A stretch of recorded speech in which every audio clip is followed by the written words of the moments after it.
에베소서 5장 18절을 봅니다. 술 취하지 말라. 이는 방탕한 것이니 오직 성령의 충만을 받으라. 성령 충만을 받으라는 말씀과 술 취하지 말라는 말씀이 하필 대조되어서 나오는 것일까요? 양쪽 다 누구에 의해서 컨트롤 되는 것이기 때문입니다.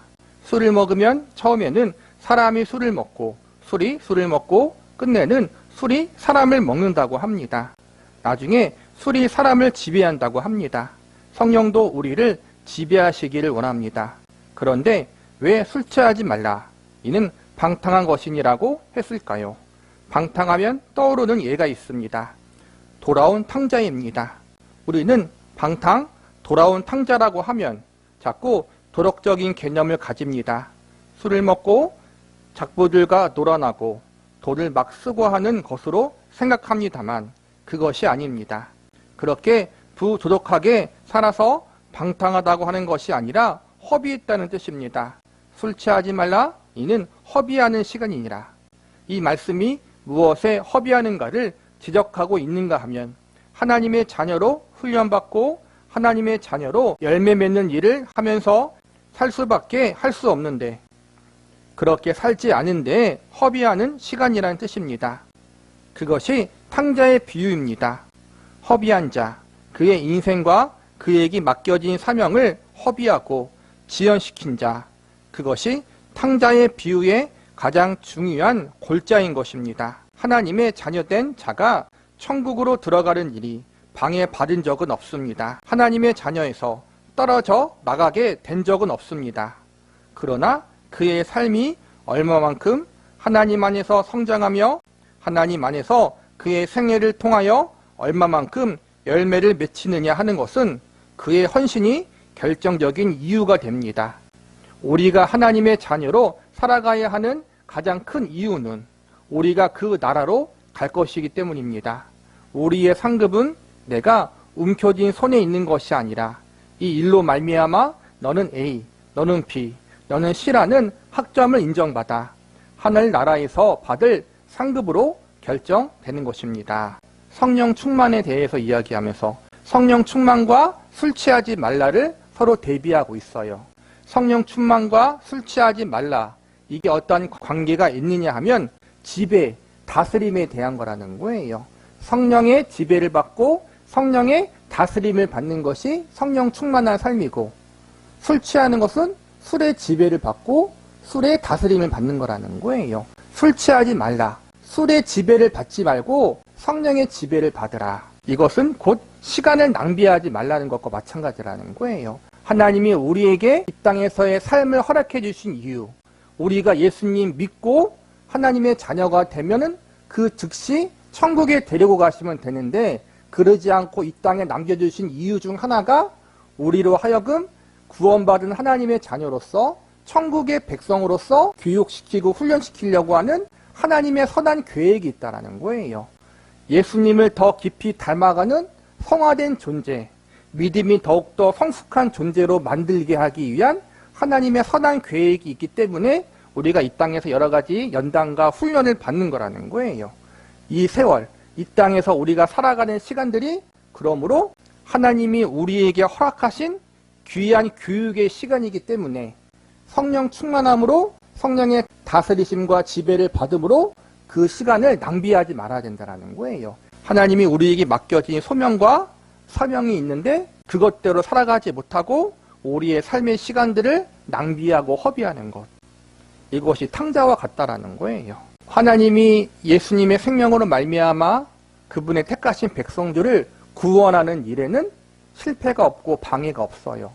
하나님이 택하시면 반드시 구원받아요. 우리의 마음과 입술로 예수님을 주로 고백할 수 있도록 우리를 강건하신 사랑으로 역사하셔요. 하나님의 구원에 실패가 없다라는 거예요. 그런데 성숙에 관한 부분, 성화에 대한 부분은 조금 다르다라는 거예요. 우리가 노력해야 되고 우리가 헌신해야 되고 순종해야 할 부분이 있다. 그래서 하나님의 자녀로 구원받는 것에선 차별이 없지만 하나님의 자녀로서 천국에 갈 때 하나님께서 우리에게 주시는 충성과 헌신과 순종에 따른 상급의 차이는 분명히 있다는 거예요. 이 땅의 모든 사람들은 언젠간 하나님의 심판대 앞에 서게 될 거예요. 심판대 앞에 서게 될 때 예수님을 믿지 않은 자는 정죄의 심판을 받아요. 예수님을 믿지 않기 때문에 그가 행한 대로 죄인으로서 심판을 받게 되는 거예요. 그 심판의 결과는 당연히 지옥 가는 거겠죠? 그런데 하나님의 자녀에게는 이러한 정죄로서의 심판이 아니라 사랑의 심판, 은혜의 심판이 있어요. 사랑과 은혜로 심판하사 모두가 천국의 백성이 되는 것은 변함이 없지만 상급에 대한 차별의 심판은 있다라는 거예요. 정죄로서의 심판이 아니라 상급에 대한 심판이다. 우리 성도들에게는. 그래서 하나님께서 각자가 이 땅에서 얼마만큼 순종하고 헌신하고 주님을 더 깊이 닮아가느냐에 따라서 상급의 차이가 분명히 있다. 이 부분이 우리가 알고 있어야 된다는 거예요. 우리가 잘 아는 달란트 비율을 생각해 보십시오. 1달란트, 2달란트, 5달란트를 받았는데 그 달란트로 5달란트 받는 자는 5달란트를 남겼고 2달란트 받은 자도 2달란트를 남겼습니다. 너 5달란트 남긴 것 너 다 가져라. 이렇게 상급이 떨어진 것이 아니라 내가 하늘에서 나와 함께 5고를 다스리는 권세를 가지라는 것입니다. 상급은 지금 남긴 것이 아닙니다. 지금 이 세상에서 한 일이 아닙니다. 이것을 통해 내가 성장한 내적 수준으로 말미암아 하늘나라에서도 신령하고도 영화로운 영원한 하늘의 상급을 받는다는 것입니다. 그 훈련장이 우리 인생입니다. 이 땅에서 순종하고 헌신하고 하나님의 말씀에 따라서 살아감을 통해서 이 땅에서 축복받는 것이 아니라 이 땅에서 우리가 잘한 것에 대한 상급은 대부분 천국 가서 받는다라는 거예요. 그러므로 이 땅에서 모든 걸 다 받겠다라는 그러한 생각, 그러한 심보는 갖지 말라는 거예요. 이 땅은 우리의 고향이 아니니까. 우리의 고향은 천국, 아버지의 집은 천국이기 때문에 하나님 앞에 하나님의 이름으로 또 믿음으로 소자한 사람에게 냉수 한 그릇을 준 것까지 다 기억하시고 그것을 상급으로 주신다. 이 땅에서 다 우리가 행한 것에 대한 적절한 보상을 받지 못할 수 있다는 거예요. 이 땅은 불공평한 부분이 많잖아요. 악인들이 득세하고 다니고 믿지 않은 자들이 믿는 자들을 핍박하고 세상은 점점 악해져 간다고 분명히 성경은 이야기하고 있잖아요. 그래서 예수님이 재림하사 모든 걸 심판하시는 거잖아요. 그렇기 때문에 이 땅은 불공평하다. 악인들이 잘 되는 경우들이 분명히 있어요. 장수하고 평안히 살다가 죽는 경우도 많고, 근데 믿는 의인들은 핍박받고 고난받고 때로는 질병 때문에 때로는 사고 때문에 이 땅에서 잘 살고 싶지만 그렇지 않은 경우도 많아요. 믿기 때문에 질병이 피해가고 믿기 때문에 사고가 피해가는 건 아니잖아요. 그렇죠? 결국엔 우리가 주님 앞에 갔을 때 다 하나님이 예수님이 보상해 주실 것이다. 그래서 이 땅에서의 보상은 온전치 않을 수 있다. 그러나 하늘의 상급, 하늘의 보상, 하나님이 알고 계시고 다 갚아주신다는 믿음을 갖고 우리가 살아갈 수 있어야 된다는 거예요. 그리고 그 상급을 쌓는 곳은 바로 지금 우리에게 주어진 인생이라는 거예요. 우리는 삶을 어떻게 살고 있습니까? 가장 미련한 싸움이 있다면 하나님을 불러서 하나님의 도움을 요청해서 상 것을 달라고 하는 것입니다. 무엇을 위하여 우리가 부름 받았는지를 잊어버리는 미련한 착각입니다. 우리의 싸움은 사실 직접적으로 사탄과 싸우는 것은 없습니다만 이렇게 사탄과 싸웁니다. 예수님께서 첫 공생애를 시작하시면서 당한 시험 중에 이런 시험이 있었습니다. 잘 아는 대로 사탄이 높은 산에 예수님을 데리고 올라가서 세상 만물을 보이며 시험합니다. 내게 절하라, 이것을 다 주겠다. 그러자 예수님이 단호하게 말씀하십니다. 사탄아 물러가라. 주 너의 하나님을 시험하지 말고 하나님께만 경배해야 된다. 이것이 예수 그리스도께서 가지신 이 모든 후손들을 위하여 명백하게 선언하신 신자의 결론인 것입니다. 우리의 세상살이에서 이 싸움은 사탄이 칼을 들고 울부짖는 사자처럼 덤벼드는데 내가 맞아서 싸워야 되는 그런 싸움이 있는 것이 아닙니다. 우리가 싸워야 할 싸움은 사탄이 쌍것을 꺼내놓고 우리를 유혹하는 것과 하나님이 하늘나라의 상급을 약속해놓고 우리를 권면하시는 말씀 사이에 있는 유혹의 전쟁입니다. 사탄을 쫓아가면 분명히 쌍것을 얻습니다. 하나님을 쫓아가면 하늘나라의 상급을 얻습니다. 이 싸움에 우리가 걸려 있는 것입니다. 우리가 하나님의 자녀이기 때문에 세상 것을 너무 깊이 쫓아가서 아주 멸망한 자리에 가지 않도록 하나님이 늘 간섭하십니다. 그러나 사탄도 우리가 하나님의 것을 너무 추적하여 하나님 앞에 칭찬받는 것을 방해하려고 오락가락하면서 온 힘을 다해 현혹되게 합니다. 그러나 머리끝 하나도 다치지 못합니다. 우리가 사탄을 쫓아갈 때에는 하나님이 오셔서 우리의 심장을 움켜잡고 떼어가십니다. 그러나 우리의 싸움은 바로 여기에 있습니다. 이 갈등 속에 사는 것입니다. 곧 싼 것을 얻기 위하여 사탄과 타협할 것인가, 하늘나라의 상급을 위하여 하나님 앞에 항복할 것인가 하는 것입니다. 그것은 이쪽을 만족시키면 저쪽과 원수될 수밖에 없고, 저쪽을 만족시키면 이쪽과 원수될 수밖에 없는 싸움으로, 이 싸움의 중심에 서 있는 것이 우리가 겪어내야 할 현장이고 현실입니다. 우리가 싸워야 할 영적인 싸움과 전쟁, 성경의 표현대로 하자면 믿음의 선한 싸움은 신비한 그 어떠한 싸움, 사탄아 물러가라 하고 싸우는 그런 싸움만 있는 게 아니라 대부분 우리의 삶 속에서 하나님의 것을 쫓아가느냐, 성경의 가치관에 따라 살아가느냐, 아니면 세상의 것을 쫓아가고 세상의 가치관을 따라가느냐, 그거에 대한 유혹의 싸움이라는 거예요.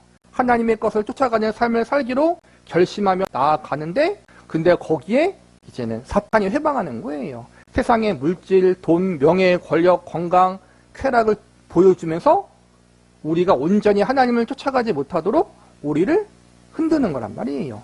거기서 싸워나가는 것, 이겨내는 게 믿음의 선한 싸움이라는 거예요. 이게 쉽지 않아요. 그렇죠? 쉬운 부분이 아니에요. 우리의 가장 약한 게 무엇인지 사탄은 알고 있기 때문에 우리가 믿음대로 살아가지 못하도록, 말씀대로 살아가지 못하도록 그렇게 우리를 막고 방해하고 유혹한다.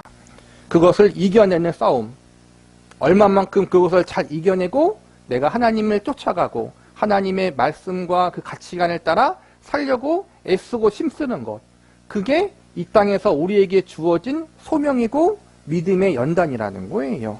이걸 얼마만큼 잘 싸워 나가느냐에 따라서 우리가 얼마만큼 더 믿음이 성숙해지고 얼마만큼 하늘의 상급을 더 많이 받는 자가 되는 거란 말이에요. 그러나 우리는 하나님의 자녀로 부름받았으니 하나님의 자녀답게 훈련받을 수밖에 없다는 것을 싫든 좋든 확인해야 합니다. 하나님의 자녀가 아니라면 권하지 않겠습니다만, 하나님의 자녀라면 매를 맞기 전 말을 듣는 것이 제일 현명한 것입니다. 이제 우리들이 이 세상에서 손으로 긁어가지는 것이 우리의 것이 되지 않는 삶을 삽니다. 그러면 하나밖에 남는 것이 없습니다. 그러니 하나님이 나에게 요구하시는 것이 무엇인가를 제대로 분별해서 우리에게 맡긴 전생애를 통하여 하나님이 기뻐하실 일만 하십시오. 그것이 우리에게 남겨진 일입니다. 그렇게 하여 주께서 다시 오시는 날에 하늘나라에서 하나님이 우리를 기쁨으로 이렇게 칭찬하며 기쁘게 맞으실 것입니다. 잘했다 충성된 종들아, 너희가 내 나라에서 내 잔치에 같이 참석하여 먹고 마시며 즐기자. 내 나라를 같이 다스리자. 너희는 내 자녀들이니라. 이 귀한 면류관을 받았을지어다. 바로 이 자리에 우리가 도달할 것입니다. 이것을 위하여 우리가 예수를 믿는다고 선언하고 이렇게 주일마다 모이고 하나님을 아버지라 부르고 성서의 말씀을 배우고 있는 것입니다. 이 생활을 하지 않는다면 우리의 신앙의 열심들과 이 헌신들이 무슨 효력이 있겠습니까? 우리의 인생을 다시 한번 이 말씀을 근거로 하여 주를 향하여 결심하며 세상에서 승리의 싸움을 하겠다고 다짐하는 복된 심령들이 되기를 바랍니다. 우리의 믿음의 선한 싸움이 여기에 있다. 이 땅의 것과 하나님의 것을 두고 하나님의 것을 추구하고 하나님이 기뻐하시는 삶을 추구하는 것. 그런데 마귀와 사탄이 그렇게 살지 못하도록 우리를 방해하고 유혹하는 것. 그 사이에서의 갈등, 거기서 때론 넘어지고 실패하고 쓰러지고 자주 넘어져요. 사실은 이게 매일매일이 훈련이고 매 순간이 연단이에요. 우리의 가장 약한 부분들, 건강의 문제, 물질의 문제, 또 자녀의 문제 다 넘어져요. 안 넘어져 본 적 없어요. 다 보면은. 믿는 자는 그걸 통해 또 뭘 배우냐면은 내가 진짜 하나님의 은혜가 아니면 날마다 넘어지고 실패할 수밖에 없는 자들이구나. 정말 주님 죄송합니다. 하고 하나님의 은혜를 더 붙드는 은혜의 자리로 가게 되는 거란 말이에요. 우리는 항상 겸손해야 돼요. 하나님 앞에 은혜를 구하고 도우심을 구하고 겸손히 하나님 앞에 나아가는 자. 그렇게 믿음의 훈련을 하다 보면 하나님이 우리를 부르셔요. 언젠간. 다 죽을 거잖아요. 그렇죠? 죽음이 끝이 아니라 이제 새로운 출발이잖아요. 우리에게는. 천국에 가게 되면 그곳에서 하나님이 우리가 한 대로 상급으로 다 사랑으로 우리를 받아주시겠지만 또 그에 대해서 노력한 만큼 아름다운 영광의 면류관과 상급으로 우리를 영접해 주실 것이다. 그날을 우리가 소망하면서 이 땅에서 믿음으로 잘 훈련받고 교육받을 수 있는, 잘 면담받을 수 있는 저와 여러분이 되기를 기도하겠습니다.